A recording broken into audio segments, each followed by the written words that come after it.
Hi, my name is Prashanti Herb. I'm an Ayurvedic practitioner, activist, ethnopharmacologist, and the herbal facet of the original Organic India crew.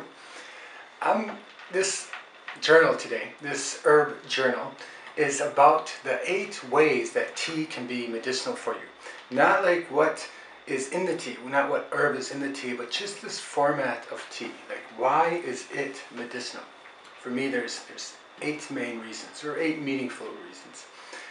But first, let's define our terms.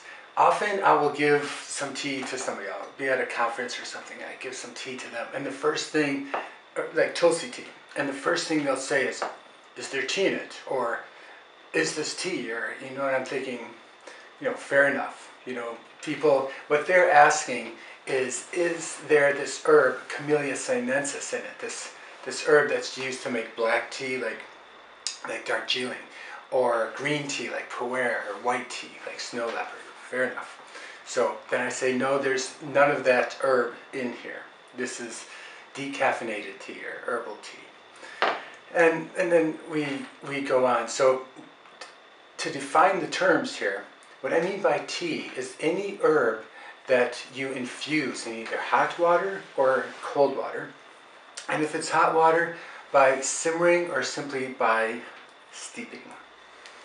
So, first of all, tea's liquidity is medicine as it helps hydrate us.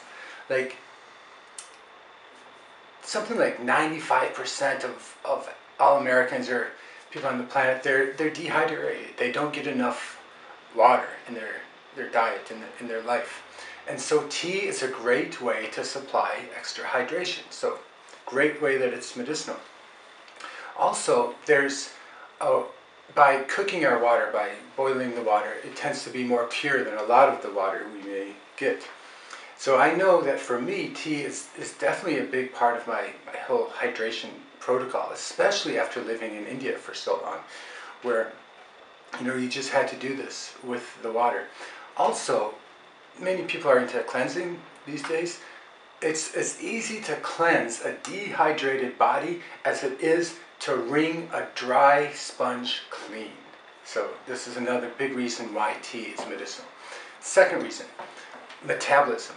Tea's warmth boosts our metabolism.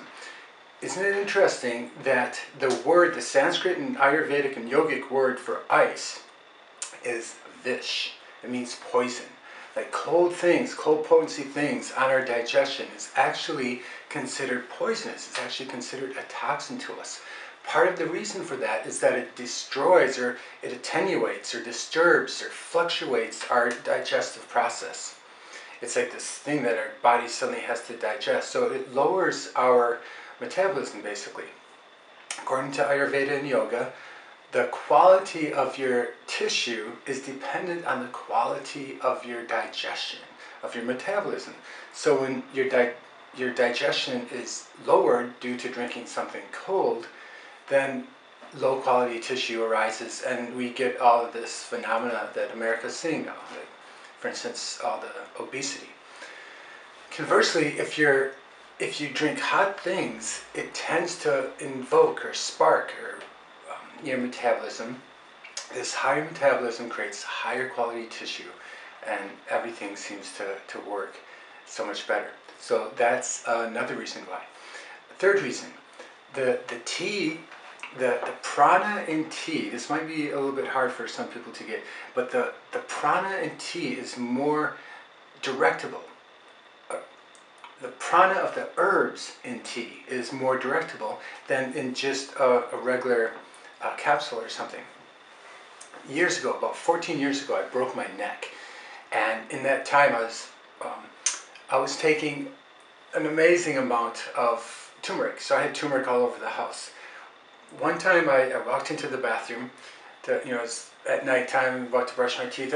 I take a bottle of turmeric and I put some in my palm, and then I take a glass of water and I prepare to take the turmeric. So I look into the mirror, I get like the codes of the turmeric. I learn how to get the prana, direct the prana of the turmeric in my hand directly into my body.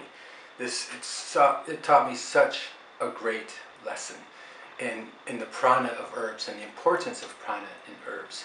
So in the same way, then I've found that if I want to get the prana of an herb, if that herb is in the form of a hot tea, in this process, somewhere between drinking and breathing, I can bring the prana of it deeper into myself. There's another reason. Another fourth reason would be oral hygiene. If anytime you have hot liquid in your mouth, all else being equal, it's going to tend to clean your mouth. However, if the tea, the herbs that are in that hot water are also pungent, that's going to tend to increase the flow of blood in your gums. And if there's some astringents, like triphala, that's going to increase the tone of your gums. So there's going to be many ways that this tea is going to be great for oral hygiene. Another way is that tea, when you drink a tea, the molecules in that herb basically are already unpacked. If you eat a food or if you eat a solid whole herb, which is, whole herbs are great, but then your body tends to have to digest that and unpack it, right? So if you drink a tea, to some extent, that all those molecules and all its energy is already unpacked, and you can just drink it right away or absorb it right away. So one of the times that this is really good to be able to bypass your digestion is when you don't even have a digestion. For instance, if you're not feeling very well, there's times where you just don't have a digestion. So to get medicine into you, you just can slowly sip a really hot tea. This not only will get the medicine in you quicker, but it will also slowly bring your digestion up. Right now I'm drinking this wonderful Tulsi cinnamon rose tea, just filled with aromas, and that's yet another reason why drinking tea is medicinal. There's ways that aroma can go straight into the brain, especially in the limbic system, especially the pleasure pathway in the brain. So when you're drinking a really an herb in the form of a tea, and that's aromatic, you can directly feed the brain that way. So it's a little bit like the drinking the prana. In fact, you can kind of learn the two techniques at once, but it's a very powerful way to enjoy your tea.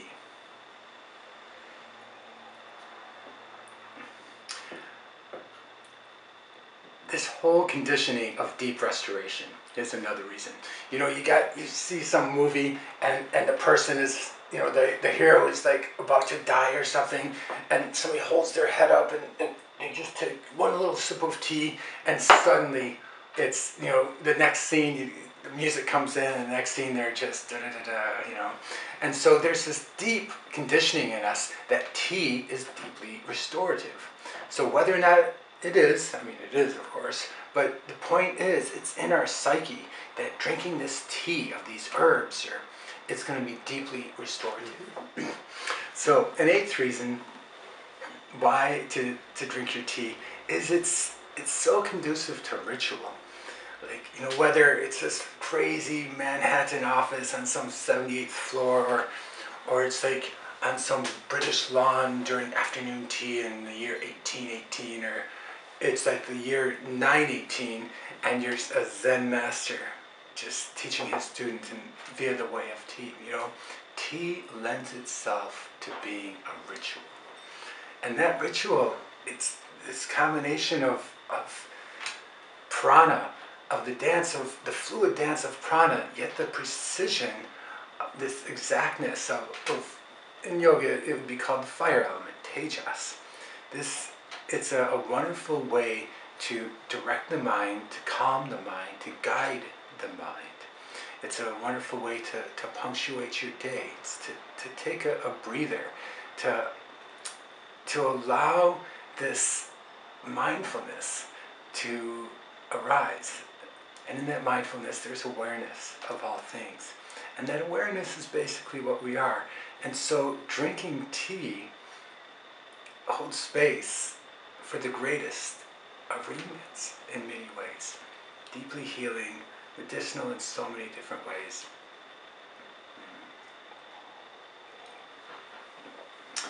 Tea is precious in our lives. So these have been 8 ways that drinking tea can be medicinal to us. Thank you so much, and I look forward to speaking with you again. Fare thee well.